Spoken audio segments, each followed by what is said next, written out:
Assalamualaikum warahmatullahi wabarakatuh. Perkenalkan, saya Agnes Karisya dengan NIM 200002074. Saya dari jurusan Administrasi Pendidikan, mata kuliah Perencanaan Kebijakan Pendidikan. Nah, baik, di sini saya akan mempresentasikan materi mengenai perencanaan kebijakan. Langsung saja kita masuk pada materi yang pertama, yaitu ada isu kebijakan. Isu adalah sebagai suatu konsekuensi atas beberapa tindakan yang dilakukan oleh satu atau beberapa pihak yang dapat menghasilkan negosiasi dan penyesuaian sektor swasta, kasus pengadilan sipil atau kriminal, atau dapat menjadi masalah kebijakan publik melalui tindakan legislatif atau perundangan. Nah, kita masuk pada isu dulu. Isu ini adalah sebagai suatu konsekuensi atas beberapa tindakan. Sedangkan menurut Barry Jones dan Chase, isu adalah sebuah masalah yang belum terpecahkan yang siap diambil keputusannya.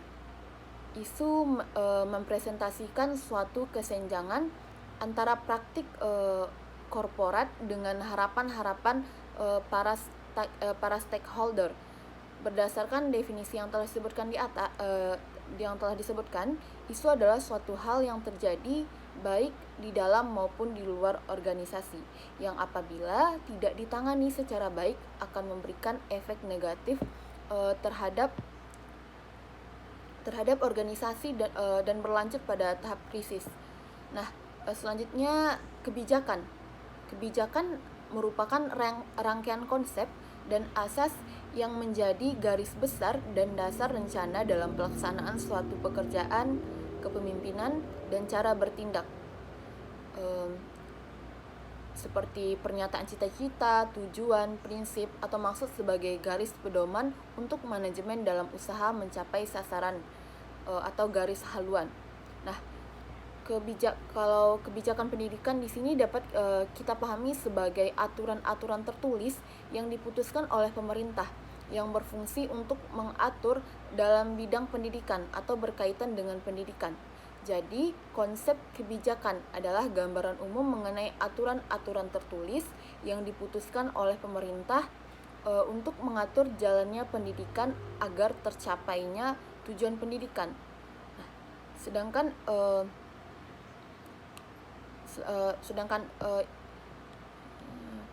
Nah,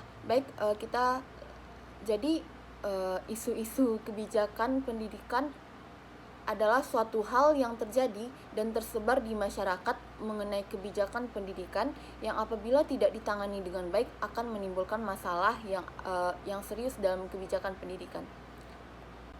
Nah, selanjutnya kita masuk pada agenda perumusan kebijakan.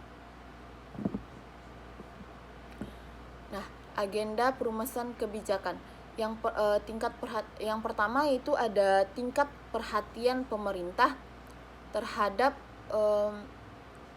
isu kebijakan.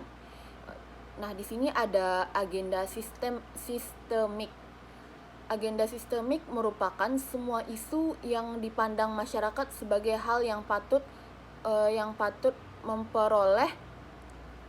memperoleh perhatian publik. Yang kedua yaitu agenda pemerintah. Agenda pemerintah ini merupakan serangkaian masalah yang secara tegas memerlukan pertimbangan secara aktif dan serius dari policy maker. Nah, agenda sistemik ini terdapat dalam setiap sistem politik di tingkat nasional dan daerah. Agenda sistemik terdiri dari semua isu yang menurut pandangan anggota-anggota masyarakat politik pantas mendapat perhatian publik dan mencakup masalah-masalah yang berada dalam yurisdiksi wewenang pemerintahan yang sah. Nah, agenda kebijakan ini yang pertama itu tidak semua masalah dan isu publik masuk dalam agenda kebijakan. Yang kedua, agenda kebijakan dapat didefinisikan sebagai tuntutan agar para pembuat kebijakan memilih atau merasa terdorong untuk melakukan tindakan tertentu. Nah, sedangkan menurut Kingdon tahun 1984, agenda itu merupakan sebuah daftar pokok soal atau subjek atau masalah yang menjadi pusat perhatian serius pada waktu tertentu bagi para pejabat pemerintah maupun orang di luar pemerintahan yang terkait erat dengannya. Sedangkan proses agenda kebijakan berlangsung ketika pejabat publik belajar mengenai masalah-masalah baru, memutuskan untuk memberi perhatian secara personal dan memobilisasi organisasi yang mereka miliki untuk merespon masalah tersebut. Selanjutnya kita masuk pada faktor-faktor yang mempengaruhi masuknya masalah dalam agenda kebijakan. Menurut Lester dan Stewart, yang pertama yaitu suatu isu telah melampaui proporsi suatu krisis dan tidak dapat terlalu lama didiamkan. Yang kedua, sifat partikularitas, yaitu isu dapat menunjukkan dan mendramatisir isu yang lebih besar. Yang ketiga, mempunyai aspek emosional dan mendapat perhatian media massa karena faktor human interest. Selanjutnya yang keempat, ada mendorong munculnya pertanyaan menyangkut kekuasaan dan legitimasi dan masyarakat. Yang terakhir yaitu ada isu tersebut sedang menjadi tren atau sedang diminati oleh banyak orang. Nah, mungkin itu faktor dari yang mempengaruhi masuknya masalah dalam agenda kebijakan. Next, kita masuk pada tahap agenda kebijakan. Tahap agenda kebijakan menurut Mark Rushevsky, yang pertama, tahap pengidentifikasian masalah. Yang kedua, tahap pemecahan masalah. Nah, tahapan ini melibatkan para spesialis di bidang kebijakan, misalnya para birokrat, staf legislatif, akademisi, para ahli dari kelompok-kelompok kepentingan. Yang ketiga, dari tahapan agenda kebijakan yaitu urutan politik. Urutan politik yaitu perubahan dalam opini publik, hasil pemilihan umum, perubahan dalam administrasi dan pergantian partisipan atau ideologi dalam lembaga legislatif. Mungkin hanya itu dari penjelasan dari agenda kebijakan. Selanjutnya kita masuk pada ada pendekatan pembuatan agenda kebijakan. Yang pertama ada pendekatan pluralistik, yang kedua pendekatan elitis, yang ketiga pendekatan negara pusat kekuasaan, yang keempat outside initiative model, dan yang kelima inside access model, dan yang keenam mobilization model. Nah, dari isu menjadi agenda jika mengandung, yang pertama terdapat masalah sosial, yang kedua diterima kelompok, yang ketiga menjadi isu sosial, yang keempat sampai pada agenda publik, yang kelima tindakan pengartikulasian, dan yang keenam keputusan kebijakan atas beberapa masalah, serta yang terakhir yaitu kelompok mulai menekan strategi isu terkait. Mungkin hanya itu dari agenda kebijakan. Selanjutnya kita masuk pada jenis agenda kebijakan.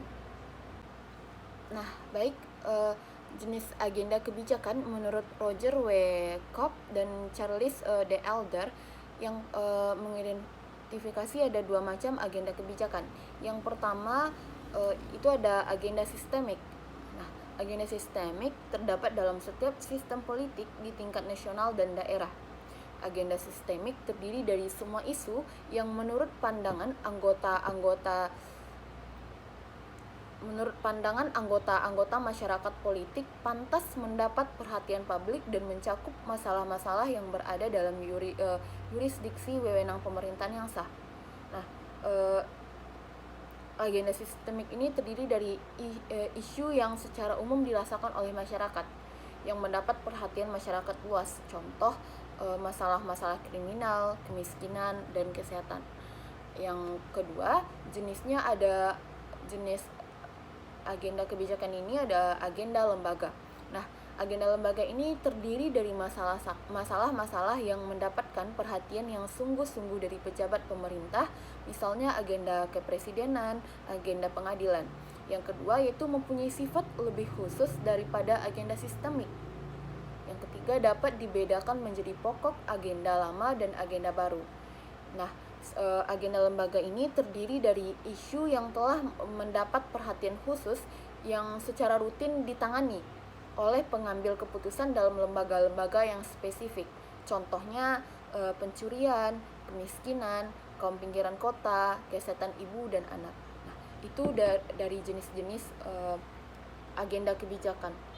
Selanjutnya perumusan masalahnya. Yang pertama ada merumuskan masalah dan isu kebijakan, merupakan tahap awal yang sangat berpengaruh dalam hampir seluruh proses analisis kebijakan.